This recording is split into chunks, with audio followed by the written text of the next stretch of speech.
Hello, everybody. It's nice to see you today. Hello. Nice to see you all joining. I hope you're having a good day today.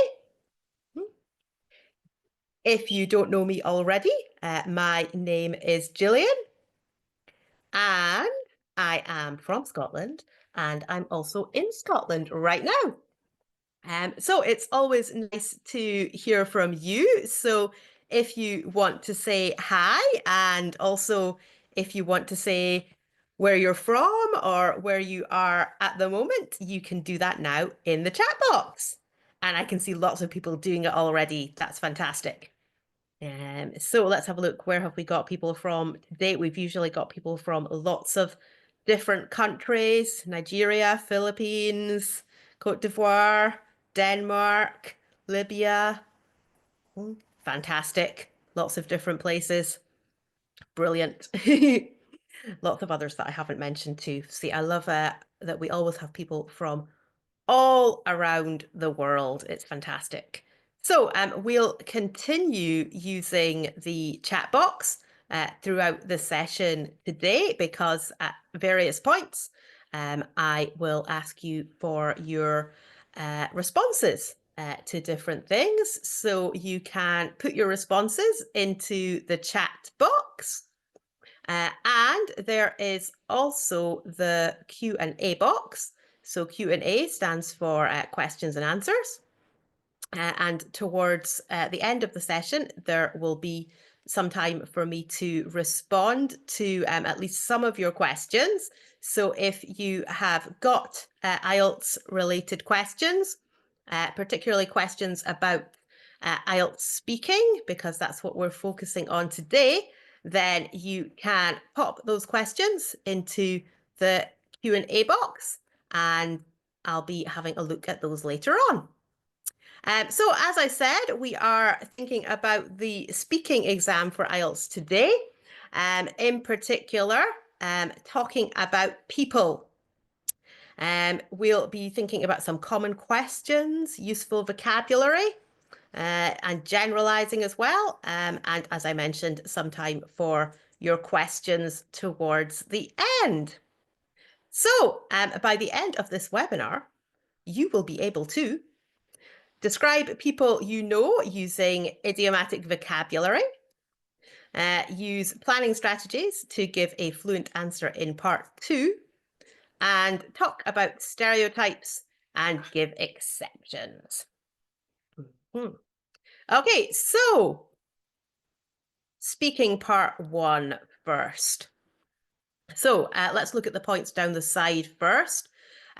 So in speaking part 1, you will be asked questions by the examiner and you need to answer those questions. So the questions are on familiar topics and they're questions about you as well, generally. Okay. So hopefully you will find it fairly straightforward to answer these questions. Okay. And part 1 also takes about 5 minutes, okay, approximately, just roughly. So in part 1, you might be asked questions about the people in your life. Okay, I'm just trying to move this on. Okay.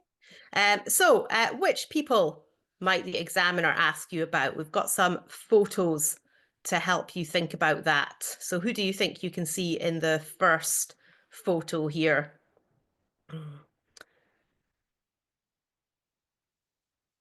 Yes, a family. Yeah. Looks like a family meeting up together, having some fun, taking photos. Aha. Yeah. So you might be asked questions about your family. Good. Okay. And what about here? Yeah, yeah, friends. Yeah, so you might be asked questions about friends. Okay, yeah, close friends or best friends. Yeah, maybe they're sisters. Yeah, good. Lots of good suggestions. Good. Yeah, or classmates. Yeah, good, great. Okay, and the next photo. Yes, colleagues, people that you work with. People you have meetings with. Yeah, good, great suggestions as well. Okay, co-workers, that's a good word. Good, right, well done. Okay. Okay, people that you work in a team with. Yeah, classmates. Yeah, maybe this is a lesson rather than a meeting, so it could be classmates. Yeah, okay, good. Lots of good suggestions. Well done. Okay, and the final picture. What kind of people does this picture make you think of? Mhm. Yes, neighbors. Yep. Yeah, so people that you live next to your neighbors. Okay, great. Right, well done. Yeah, other people in your community. That's another good suggestion too. Great. Anybody in your community. Good. Okay. So what questions might you be asked about these people? So I know it will take you a moment to think and to type your questions. I know you won't be able to reply to this instantly. So just take a moment to think and to type and suggest some questions that you think you might be asked about any of the people that we've just been thinking about.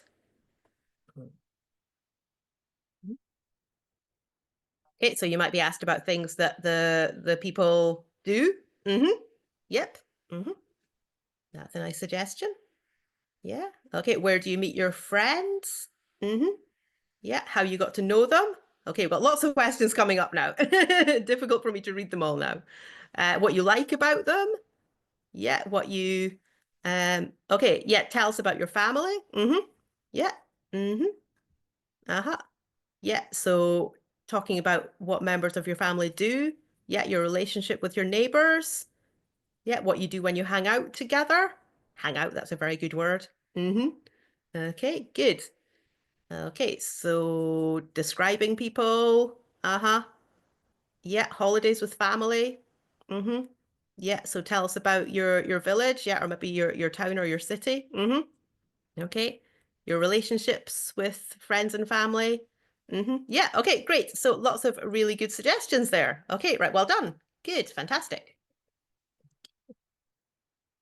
Okay, so we've got some different pictures here showing some different people doing some different activities.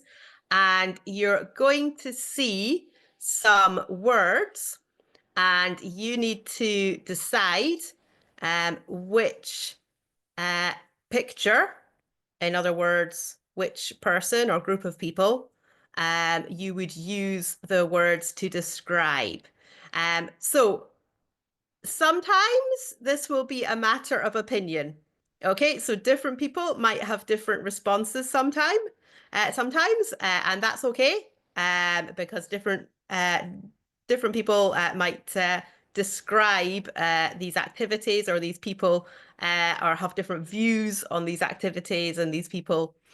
So that's fine. So sometimes we might have varying responses, which might all be possible. Okay, some of the words are just more suited to some of the picture ones. Okay, so first, creative. So you can see each of the pictures has a letter, so you can respond by typing the letter in the chat box. So which of these pictures, which of the people or the activities would you associate with the word creative? So I can see lots of people saying picture D. Yes. Yep, definitely. He's being creative. He's painting a picture. Yeah, good. Okay, great. The next one, adventurous. Which one would you match with adventurous? Okay, lots of people saying A again. Yes, I think so too. Very adventurous activity. Riding your bike up the mountains. Okay, good. Right, well done. Supportive. What do you think for this one? Lots of people saying B. Yep, great, good. Okay, conscientious. Okay, so this is one where we might have some more varying opinions here. Yeah, so yeah, lots of people saying C. Yeah, so in picture C, it looks like she's studying. So she looks like she's very conscientious in her studies. Okay, yeah, so I think most people are saying C. Yeah, you might think something different for this one as well, but yep. Okay, considerate. What do you think for this one?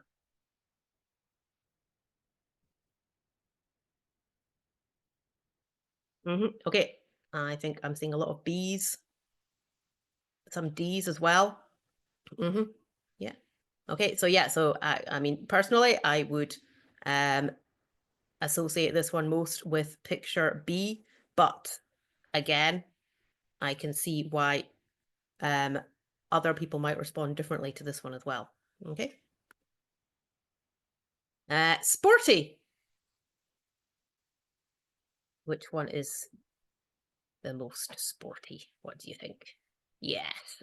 Yeah, lots of A's. I would definitely agree with that one. Very sporty in picture A. Okay, reliable. So this one might generate a wider variety of responses, I would say. Yeah, I can see lots of different answers being suggested. Quite a lot of B's though. Yeah. But yeah, I think I've seen all of the letters being suggested for this one. Yep.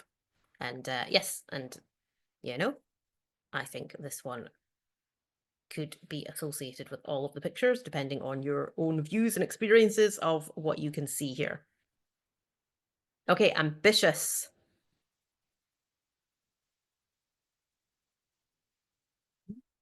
Okay, so I saw a lot of C's first. Yeah, so she's studying, she's ambitious with her studies. I saw some A's, and some D's as well. So those people are ambitious in their activities too. In their cycling and their art. Okay, yeah. I'm not sure if anybody put B. Yeah, could possibly have B as well. Yeah, the mother and the grandfather might have ambitions for the very young child. Okay, artistic. Yeah, lots of D's. Yeah. Yeah, I think this one definitely goes with D. Okay, good. Okay, patient.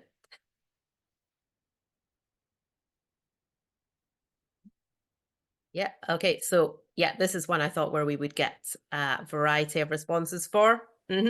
I think you could probably apply it to all of them. Yeah. Okay, great. Generous.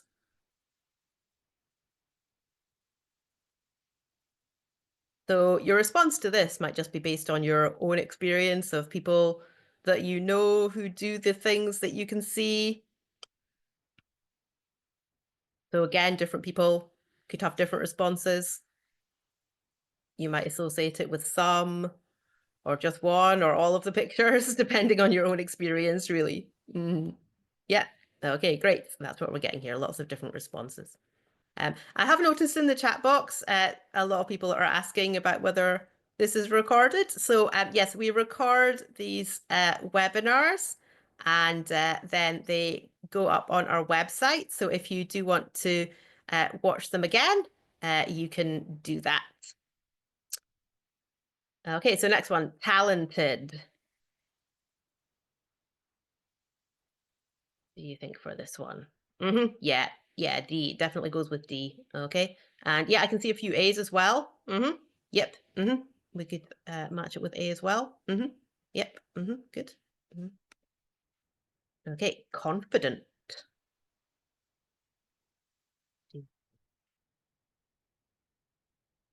So getting a lot of A's and D's again. Yeah, some people saying C as well. Yeah. So again, this is going to be one where we're going to have a variety of different responses depending on your own associations with the pictures. Okay, right. So we have got the words here again. And okay. So we are going to look at this example of somebody describing somebody in their family using some of the words. And they're expanding more as well, which is something that you definitely should do because it's important to develop your answer as much as possible. I would say that what we can see here though is not really a full answer, because you could definitely still expand much more than what there is here. Okay. In my family, I'm probably closest to my brother Alex. He's a very creative, confident, and talented person. He plays guitar and sings in a band. Okay.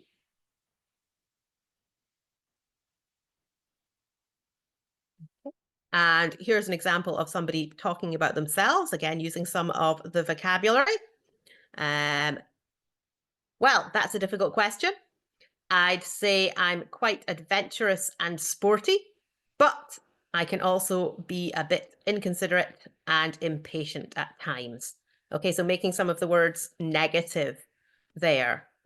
So we've got inconsiderate, the negative of considerate, and impatient, the negative of patient as well.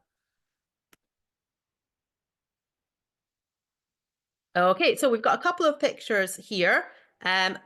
Let's call this top picture number 1.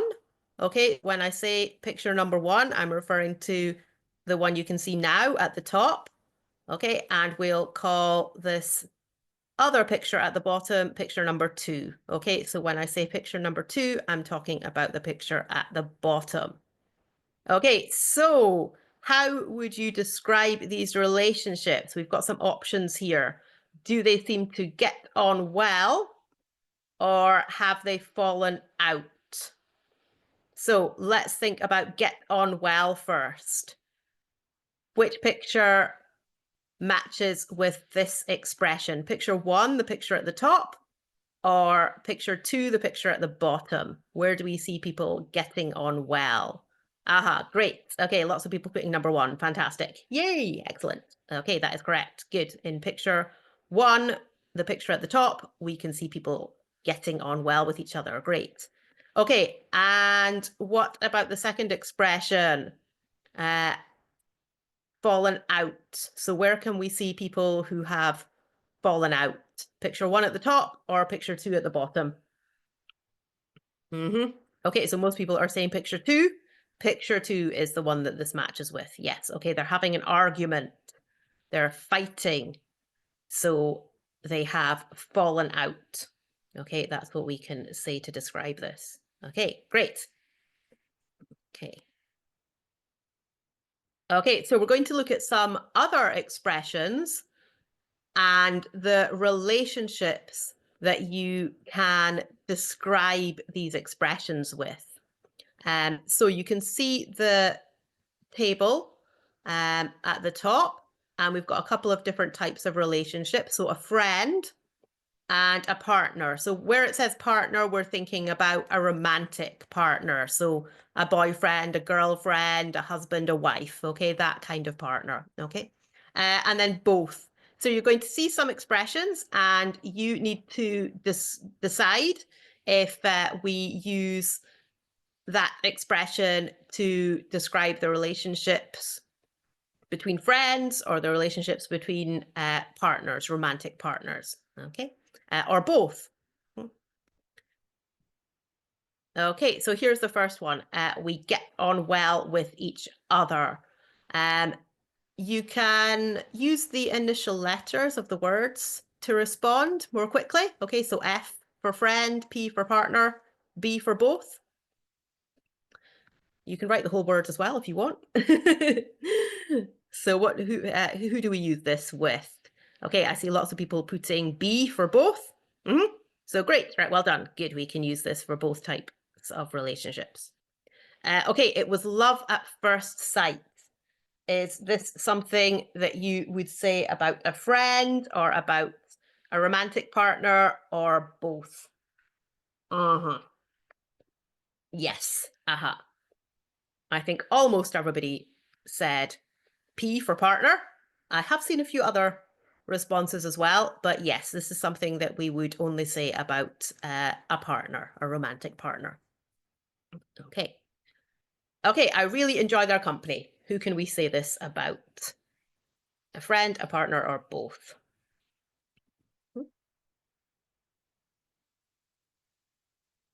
Okay, right. So I am seeing a variety of responses to this one. I think some people are saying a friend, and some people are saying both, and some people are typing random letters that are nothing to do with the options. So this is one that we can use to describe a friend or a partner. So both. Yep. Okay. Okay, we have a lot in common. Could you say this when you're talking about yourself and a friend, or yourself and a partner, or both? Okay, so lots of people are saying B for both. That's the one I can see the most.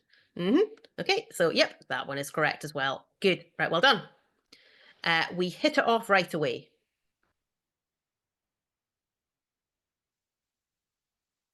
Hit it off right away. So if you hit it off right away, it means that when you first met the person, you immediately got on well. You immediately had a good relationship the first time you met each other. Okay. So this is something that you can use for either a friend or a partner. So it's in the both column. Okay, next one. We've been going out for about a year. What do you think for this? Okay, right. So I think I can see a lot of P's. So P for partner, but I can also see a lot of B's as well, B for both. Okay, so this one is something that we can only say about a partner. Okay, so going out in this sense, in this context, is the idea of going out on dates. Okay, dating. So that's something that you do with a partner, not with a friend.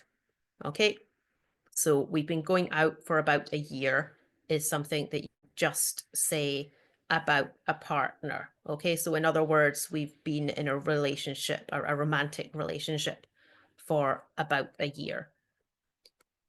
Okay, next one. We've been together for 5 years now. What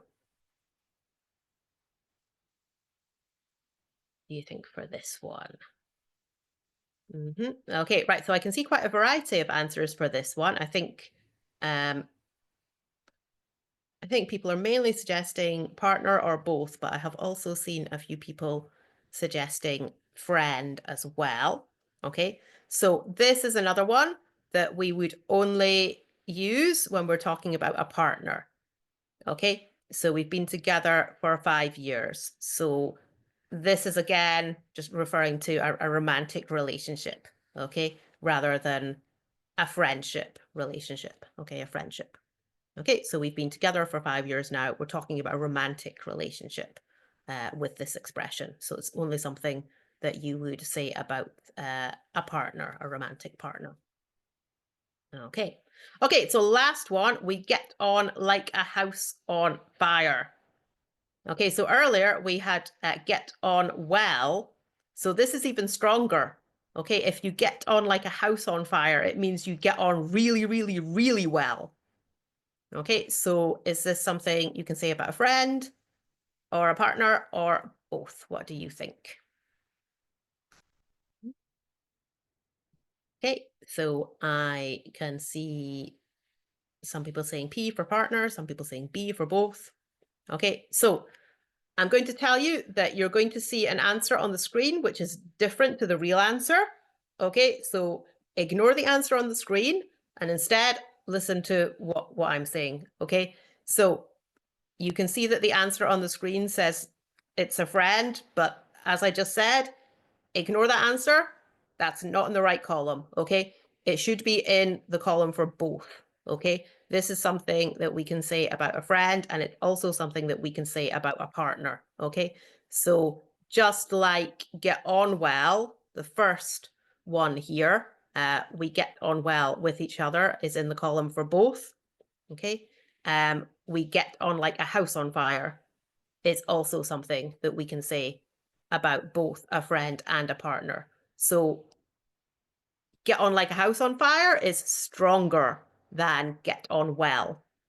It means you really, really, really get on well. Okay. Hey. So let's have a look at some example questions and answers. Okay, do you prefer spending time with friends and family? I prefer spending with my family. What do you think about this answer? I hope that you think it's far too short. Okay, because it is. Okay, it's far too short. Okay, so how could we develop it? How could we expand it a bit more? You're going to see a structure that you can apply. So first, answer the question. To tell you the truth, spending quality time with my family is more important to me. Then a reason, because I'm very busy with work these days. Then an example, in the evenings, it's nice to have a quiet dinner together. And then an alternative, or at the weekends, we might go for a walk somewhere. And then to finish, summarize and sum up. That's how I like to spend my free time. Okay. So again, you can still expand this further, and I would advise you to do that. Okay. You always want to talk as much as possible in a speaking exam. Okay. But this is an example of a structure that you could follow here. And we're going to look at how you could follow this structure for a few other questions as well. Okay, doesn't mean that you have to follow this structure. There's no particular structure that you should follow for speaking questions. This is just a structure that you can follow if it's appropriate for the question you're being asked. If you are struggling like for things to say and you want a bit of help with how to organize what to say. Okay, it doesn't mean that you should be doing this every single time for every single question. Okay. There are other ways that you can structure and organize your answers as well. So another example question, who is your best friend? Okay, so first answering the question. Oh, I think it comes up again here. Okay, so again, we've got an example of a bad answer first. Okay, just John. Of course, that's far too short. Okay, so developing it further. So first answering the question, well, I'd say that my closest friend is probably John. Then a reason, we went to school together and we've kept in touch ever since. Then an example, for example, even though he lives in New Zealand now, we still catch up regularly over Skype. An alternative, I'm also planning to go and visit him perhaps next year. And summarizing. So yes, that's who I consider to be my best friend. Okay. And another one. What qualities do you think are the most important in a friend? So honest and reliable, you don't want to just say that. And you particularly don't want to say it because the words aren't even in the right form here. You don't want to say honesty and reliability. But I'm sure you can see this answer is far too short again. You want to say a lot more. So following the structure again, first answering the question. In my opinion, a good friend should be honest and reliable. A reason? Because it's important to be able to trust your friends. Example? For instance, if you need help with something. Alternative? Or if you need someone to talk to, you know they'll be there for you. And summarizing, for me, those for me, those are the qualities I look for in my friends. So I think this is the last one. Yes. Okay, so I'll just go back because I want to, if I can make it go back. Okay. I just want to talk a little bit more about the last part of the structure that we've been looking at. Okay, summarizing, because this is a really good way to finish your answers. Um, you can think of this as a mini conclusion. So when you write an essay, for example, in the writing exam in part 2, where you write an essay, you need a conclusion at the end of your essay. It's also good to have a sentence where you conclude your answer in the speaking exam, each of your answers in the speaking exam. It's really good because it summarizes what you've been saying, and it's a natural way to finish your answer. But a really good thing about it is that it tells the examiner, it indicates to the examiner that you have actually finished saying everything that you want to say. And then the examiner knows that it's their turn to ask the next question. Okay, so sometimes people speak and they kind of just like drift off at the end, and the examiner might be wondering like, oh, have they finished? Have they got a bit more to say? Should I pause and let them speak more, or should I just ask the next question? Okay, but if you have a concluding sentence at the end of your answer, it makes it really clear that you have finished giving your answer and that it's time for the examiner to ask the next question. So having a concluding sentence is a really good thing to have at the end of your answers in the speaking exam. So I would advise you to just sum up and summarize what you've been saying to conclude your answers. Okay, so moving on to part 2 now.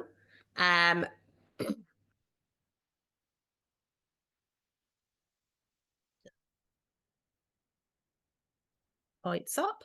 Okay, so let's just talk a little bit about what happens in part 2 first of all. So in part 2, you are given some information like you can see on the screen at the moment. And you have a minute first to prepare your answer. And during that time, you can make some notes so that the examiner, in addition to giving you the information you can see here, will also give you some paper and a pencil for you to use to make notes.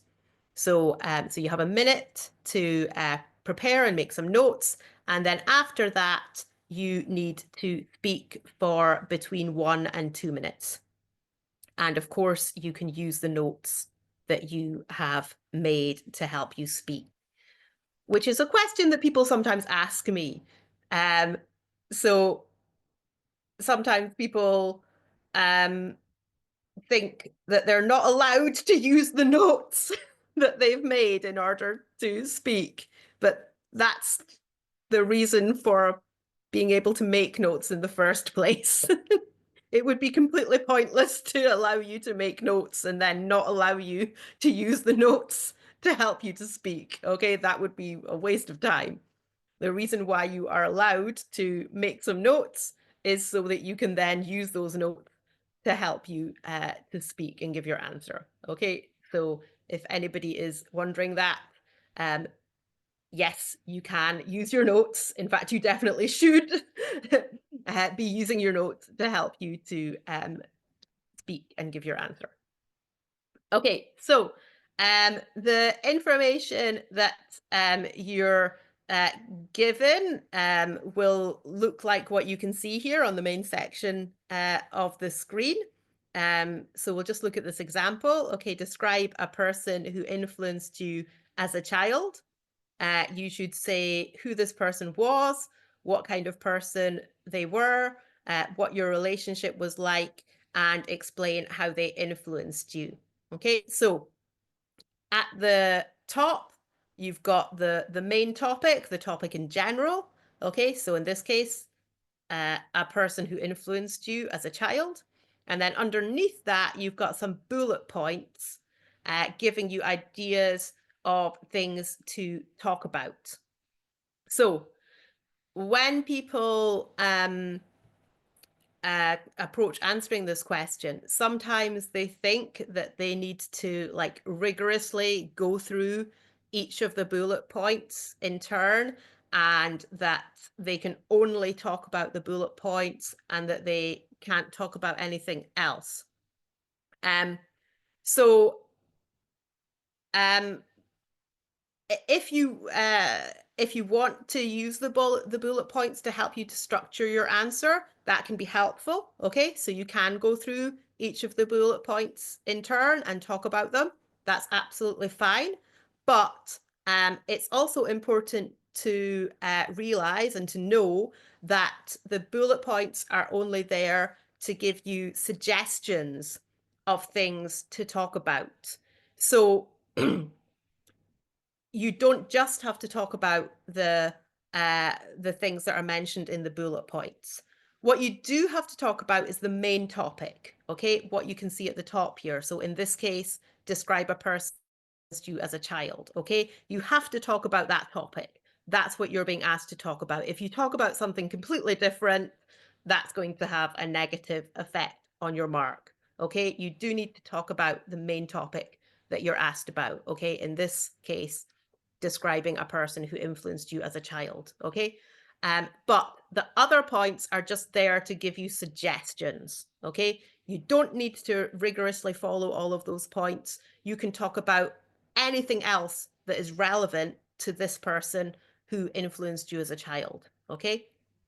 As long as it's on the main topic, that is fine. The bullet points are there just to give you suggestions. So you can include those points if you want to. You can go through each point in the order that's there if you want to, but equally you can include other information as long as it's relevant to the main topic as well, okay? So that's all fine, okay? As I said before, in this part, you speak for between 1 and 2 minutes. So the examiner will tell you when to stop speaking. Okay, so part of the examiner's role is to monitor the time. That's not your job.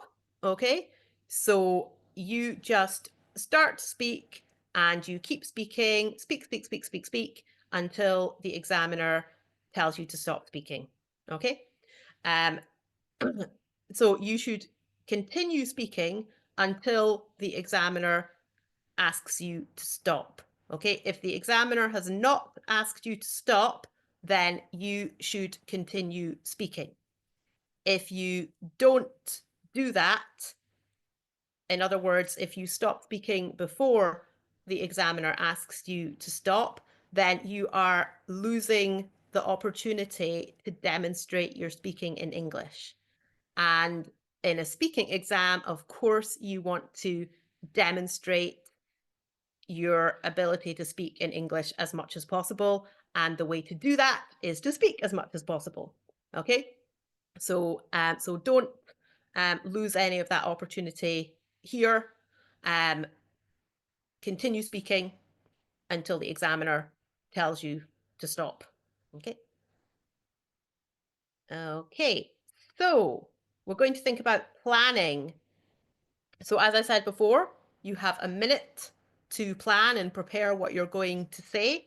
And the examiner will give you some paper and a pencil so that you can make notes to do that. So it's important to be clear on what you need to talk about. Okay, and one way you can do that is to underline keywords in the task. Okay, so for example, okay, who, kind of person, relationship, how they influenced you. Okay.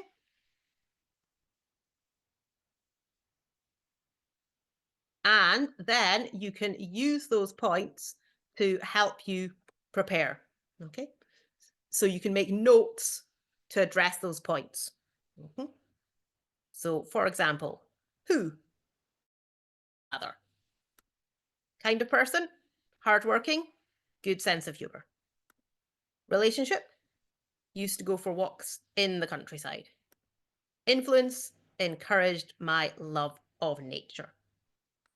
Okay. So then, when you speak, well, before I talk about that, another important thing to mention is that here you can see that the person making these notes has written down words and phrases to help them to speak about the different points. Sometimes people think that what they should be doing during the minute preparation time is trying to write out what they're going to say fully and then read it aloud. Okay, so you definitely don't want to do that. Okay.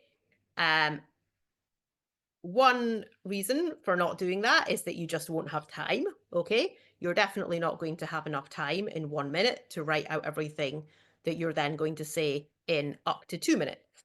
Okay, but another reason is that if you do that, then you're not actually speaking naturally. You're just reading aloud. Okay, and that would have a negative effect on your mark. Okay, so what you should be doing when you are preparing is along the lines of what you can see here. Okay, so actually making notes. So not trying to write everything out fully, just making notes. So writing words and phrases that you can use to help you to remember what you want to say.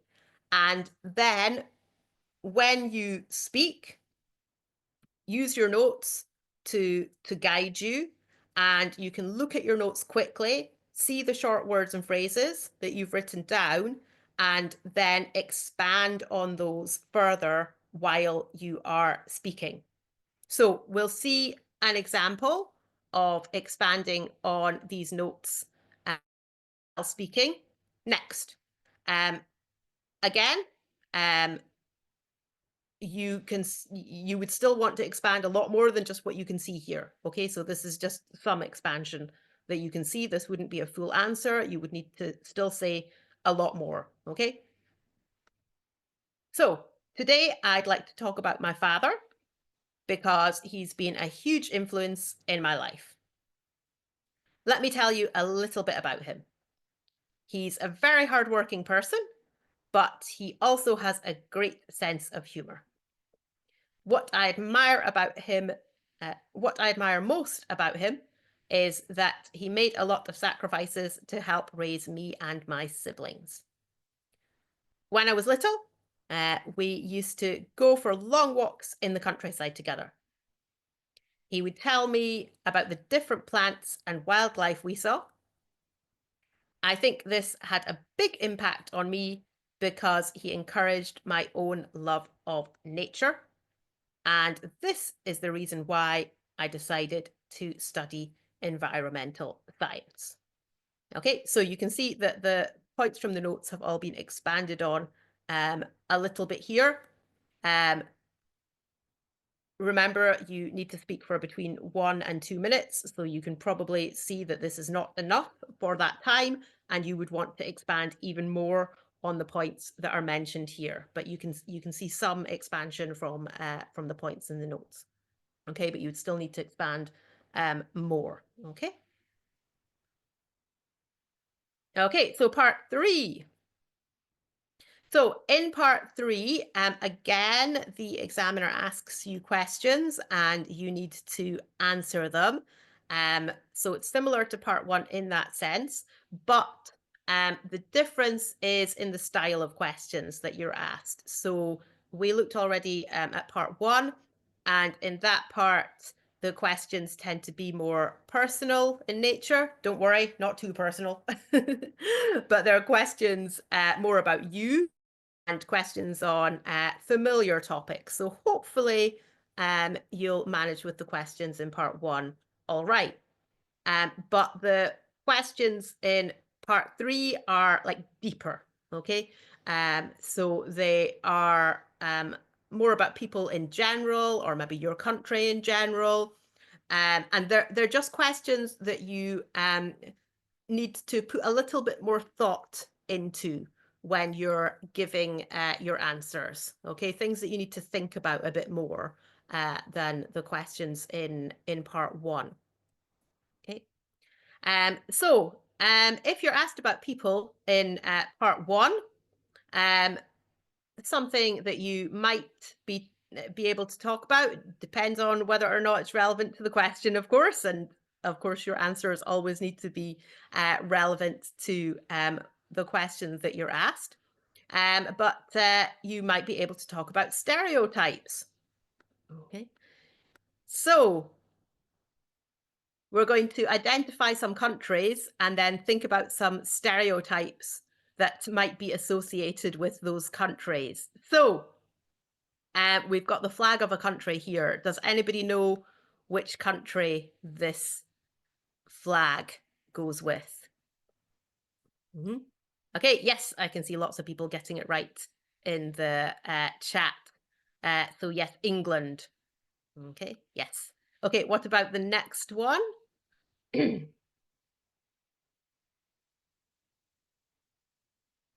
Does anybody know this one? Mm-hmm. Yes, lots of people know it. Yes, Scotland. Okay, me, Scotland. That's where I am. That's where I'm from. Okay, and the last one. Which country's flag is this? Okay, yes. Lots of people getting this one right too. Okay, good. Australia. Right, well done. Excellent. Okay, so for the first one, English people are supposed to have very good manners, but I'm not sure if that's true all the time.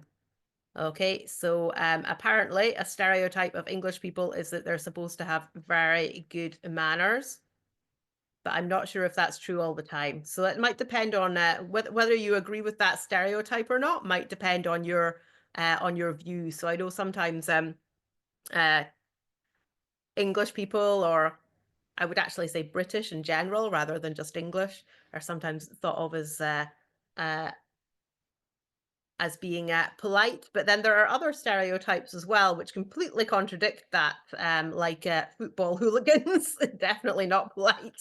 So that relates to the other part. I'm not sure if that's true all the time.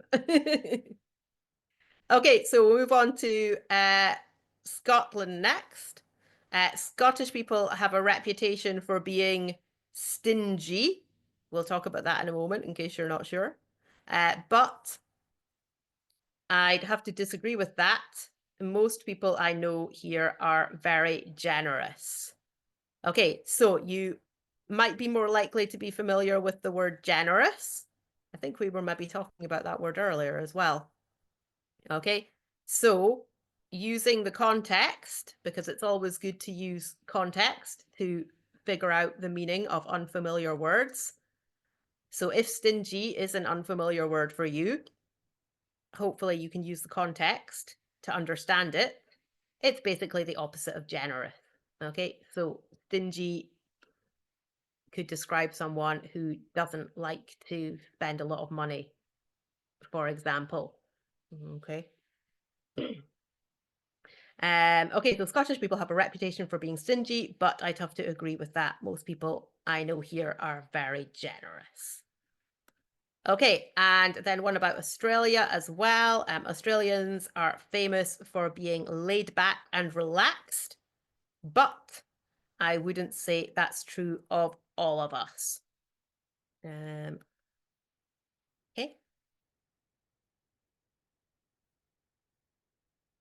Okay, so that's the one about Australia. Okay, so so you can see that these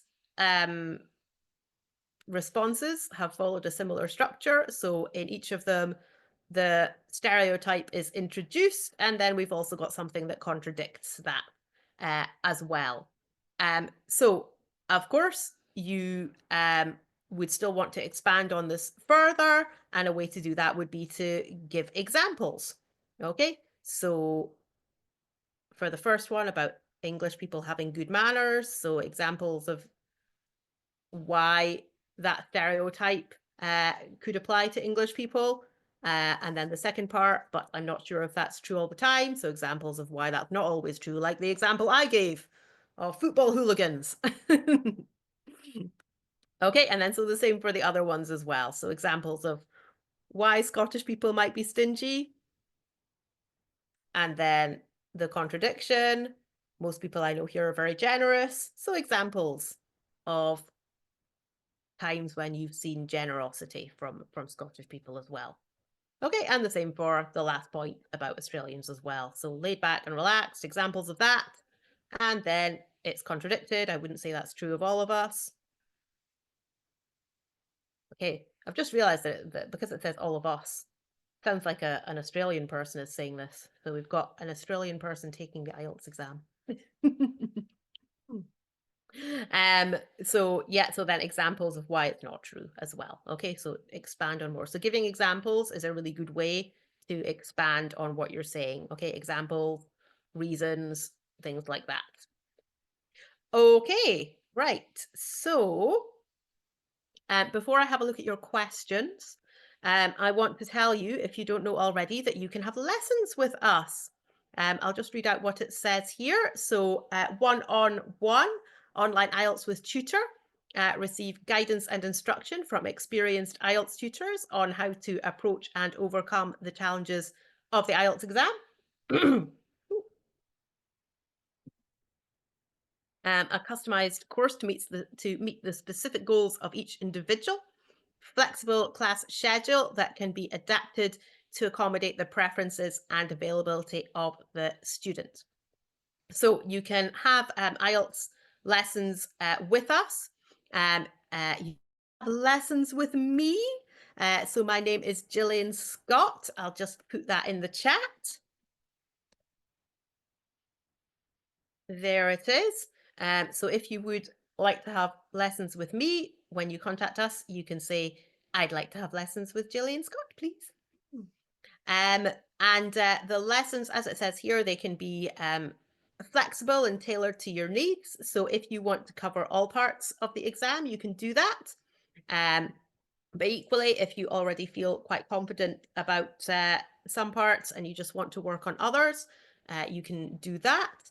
And the lessons can be scheduled at a time that is suitable for you as well. Okay, and I'll just put my name in the chat again. It's Gillian Scott. There it is. So if you would like to have lessons with me, you've got my name, Gillian Scott, and you can just say, I'd like to have lessons with Gillian Scott when you contact us. Okay, so I'm just taking a look at the Q&A box now. Okay, right. I can see some people have put responses to other things. Let me just have a look at some of the questions that are here.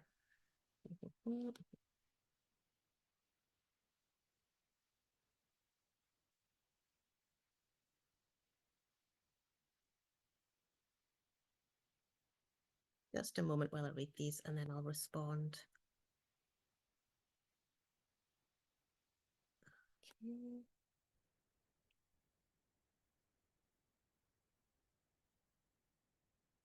Okay, right. Lots of good questions here. Okay, I've not read them all yet, but I'll start talking about some of them. Okay. Okay, so one person is asking about how to write fast notes when you're making your notes for part 2. So great question. Okay, so of course I mentioned earlier that you do not want to try and write everything out fully. Instead, you should be trying to just make notes, including, words and phrases that you can use. To speed that up even more, though, because even writing words and phrases can take a fair bit of time. I totally agree with that. To speed that up even more, you can use abbreviations.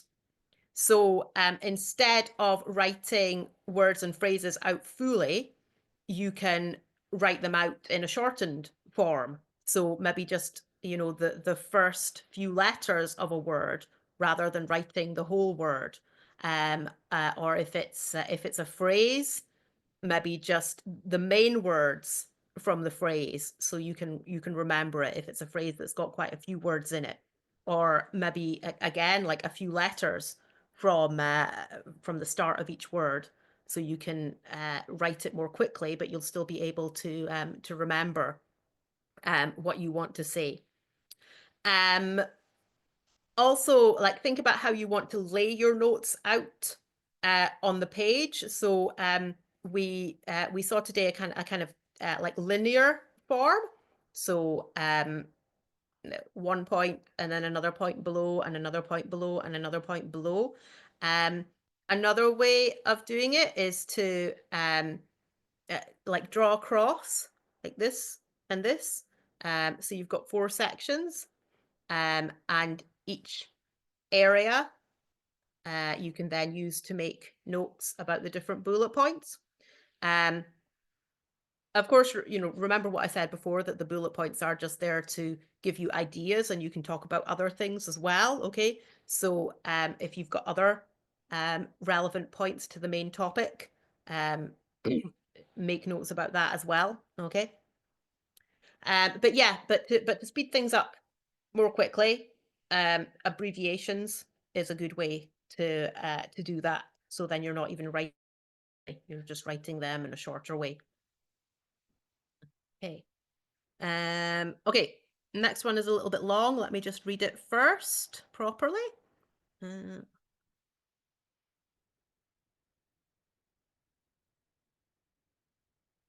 hmm. Oh, okay. Right. So, psychological tips for overcoming fright and staying focused when you're speaking. Okay. Because this person sometimes goes totally blank. So they forget everything that they want to say, and they are focusing more on the negatives and what could go wrong rather than on the positives and what they're doing well. Okay. So, it's interesting that when you make your body uh, do something physical that corresponds to a particular emotion, that can help you to feel that emotion. And also, some emotions have the same physical effect on the body. So you can take that physical effect and change the way you feel about it. So I'll explain what I mean in more detail here. So, um, when you feel really, really nervous, you sometimes feel a little bit like, jittery. Maybe you shake a little bit. Okay, and we have the expression, feel like you've got butterflies in your stomach. Okay, we use that to describe feeling really, really nervous. Okay, and it kind of, sort of, I know it's idiomatic, but it's sort of just, it can just describe the way that your stomach feels. Your stomach, it feels like, oh, it doesn't feel comfortable in your stomach. Okay, and when you think about like butterflies flying around, so it's this idea that the way your stomach feels when you feel really nervous feels like you've got butterflies in your stomach, and they're flying around all over the place. Okay. um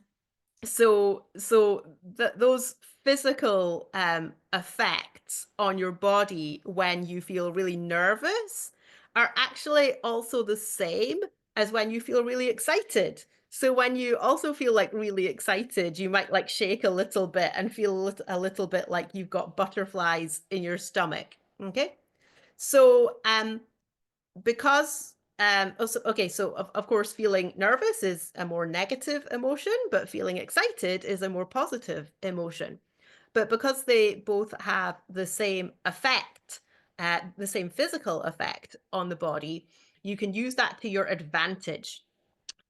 So when you are feeling the physical effects of feeling nervous, you can train yourself by practicing doing this. Okay, you need to practice doing it, and it's something I've done myself, and I feel like it works for me. So that's why I talk about it and recommend it for other people. And you can try it and find out if it works for you. You can train yourself to to feel excited instead of nervous. So when you feel those, first you feel nervous, and that nervous feeling causes the physical effects of feeling nervous. But then you can say, no, no, no, I'm not feeling these physical effects on my body because I'm nervous. I'm feeling these physical effects because I'm excited. And this is something I'm looking forward to. Okay. So you need to practice doing it, of course, but it can make you feel like more positive. And the other point is about making like doing things physically with your body, and that will make you feel the emotion. So if you are not feeling very good and you smile, then that will actually make you feel better. Okay. um so you can try it for yourself. You can try it now if you want. Okay, so just smile. And if you smile for a moment, then you might find that you actually start to feel a little bit happier. And this can also apply to like the position that you're standing in or sitting in, because you'll be sitting for the exam.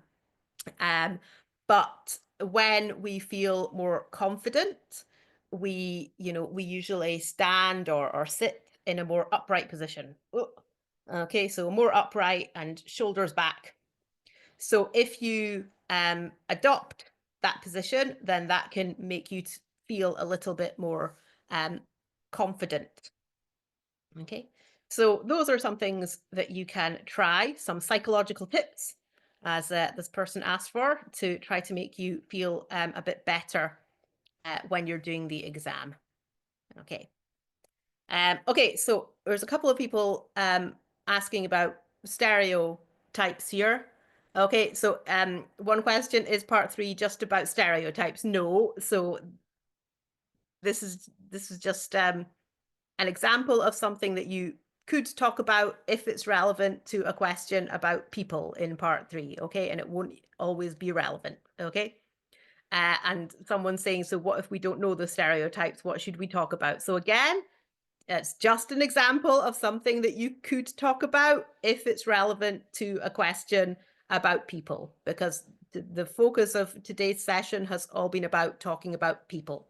Okay, so it's just an example of something that you could talk about if you're asked a question about people and stereotypes are relevant to that question, which won't always be the case. Okay, of course.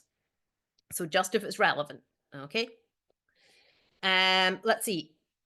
What else? Just let me read some more questions again.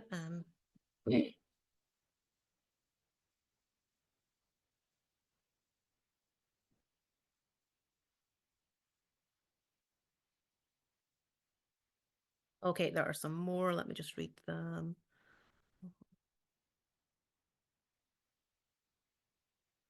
Okay, right. This one I'll just talk about now because it's about stereotypes again, like I was asking about. Okay, so I've had this happen as well sometimes when I've done this presentation before, this session before, because we do repeat them.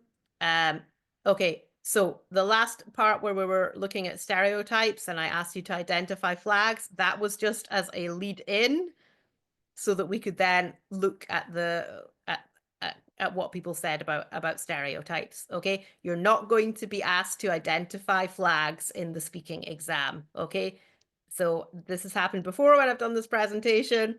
Some people then go away thinking that you're going to be asked to identify which countries flags belong to in speaking part 3. That's not going to happen.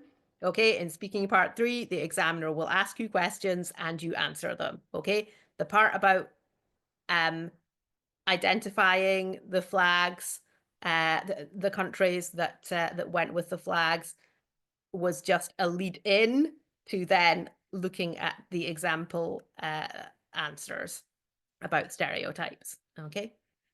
Um, okay, right. I'll talk about some of the other questions. Okay, so about notes in part 2 again, when you're making your notes.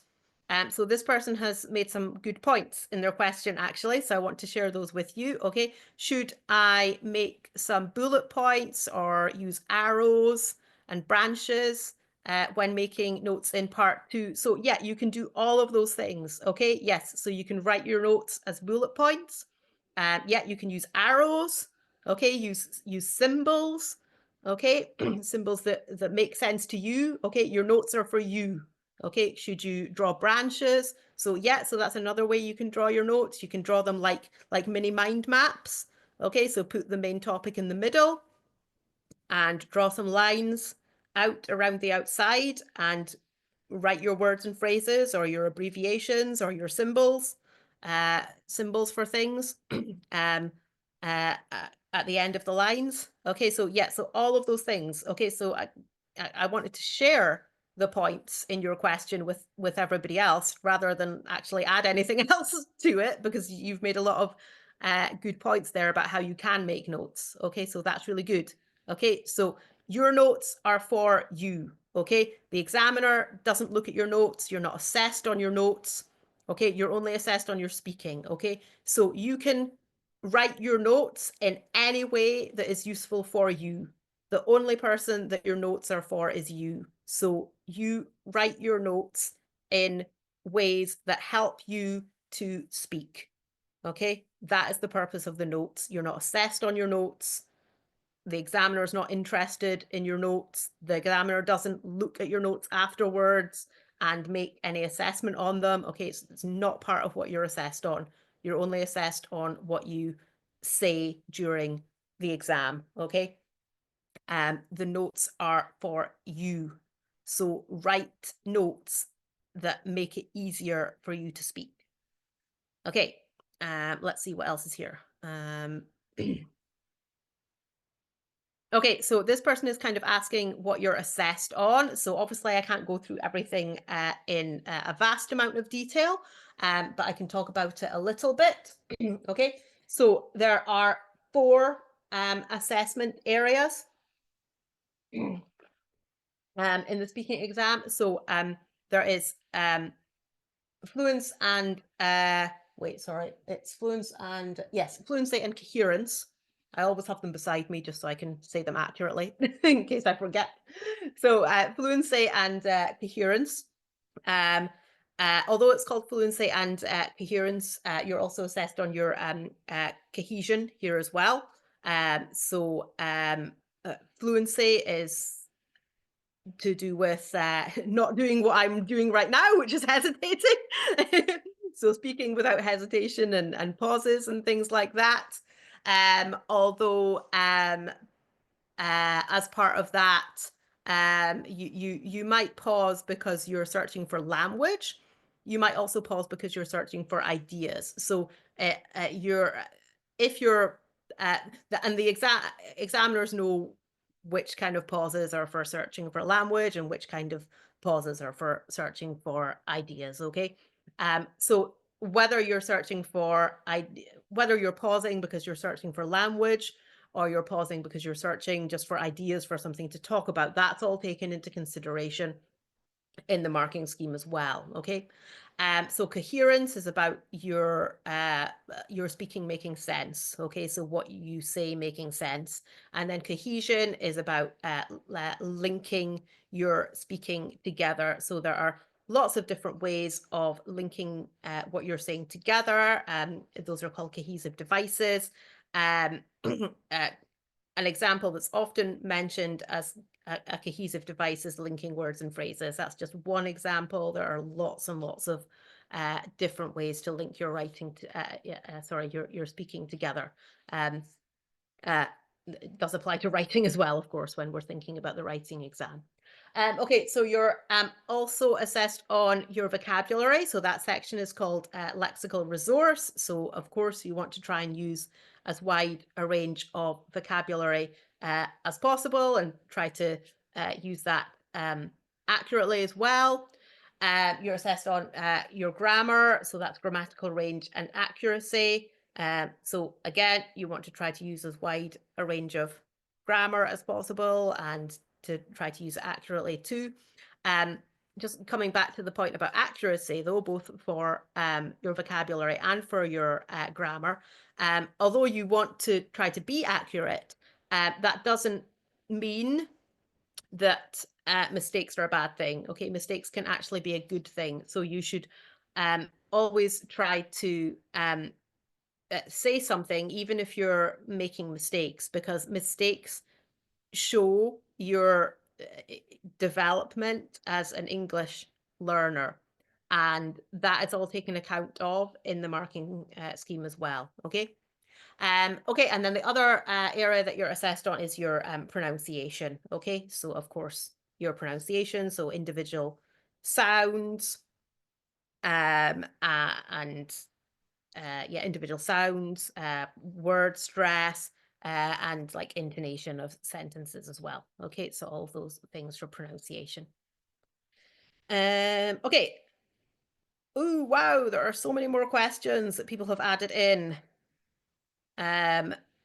Let's see. I'm not going to be able to talk about all of them. Okay, we're over time, as always, and I enjoy doing this, and I like answering your questions, so I never mind staying for a bit longer. But wow, there's so many questions now. I'm not going to be able to talk about all of them. Let's maybe see, like maybe one or two more. I'll read a few of them and then talk about some of them. See what is there.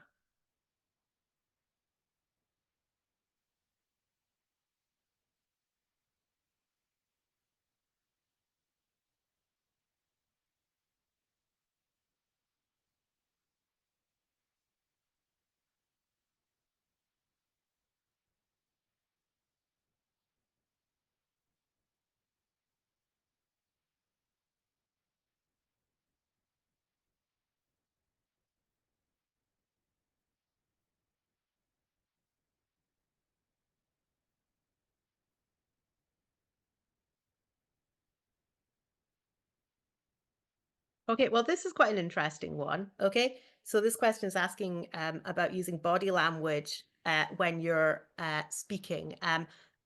So I'll expand that out a little bit more than just body language. So uh, paralystic um, uh, features. So that means um, uh, things that accompany your speaking. So things that you do with your body. So it could be body language or gestures or facial expressions, but it also includes things like intonation. So features in addition to the actual words that you say, but how you actually say them. So all of this is actually quite important and can help you because you should be using can't say the word properly.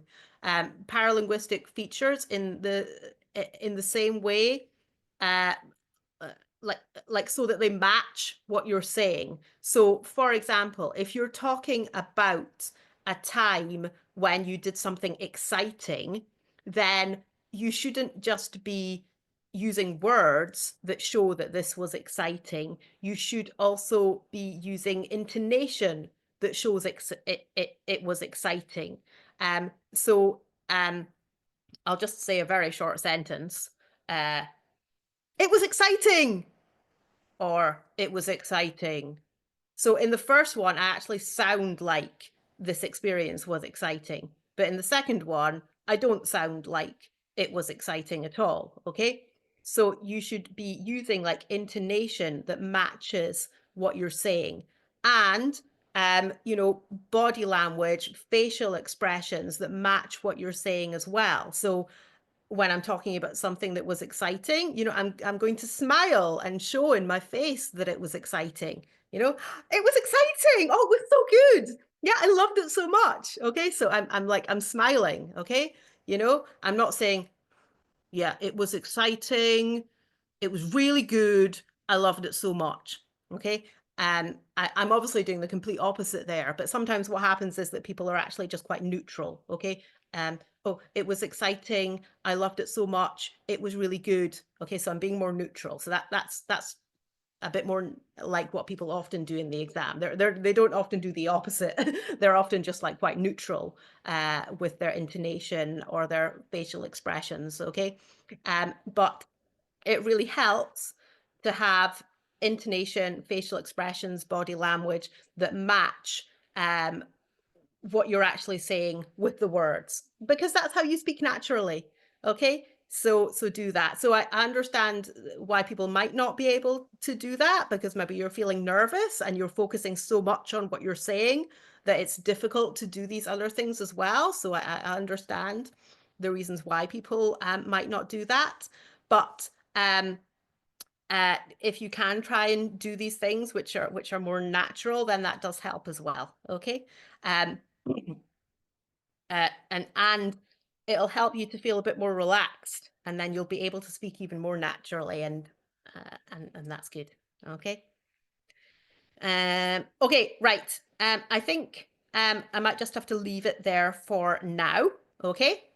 I'm sorry if I haven't been able to answer your specific question, but I hope what I said about the questions that I did talk about was useful for you. Before we finish, I'll just remind you again that you can have lessons with us, as you can see on the screen here. And if you would like to have lessons with me, then my name is Gillian Scott. I'll just put it in the chat box once more. There you go, Gillian Scott. So if you'd like to have lessons with us, then say I'd like to have, well, if you'd like to have lessons with me, I mean, if you'd like to have lessons with me, then when you contact us, just say I'd like to have lessons with Gillian Scott. Okay, so if you're going on to do your IELTS exam, then I wish you good luck with that. And of course, I wish you good luck with your English in general as well. And I will see you again another time soon. Okay, but have a good day.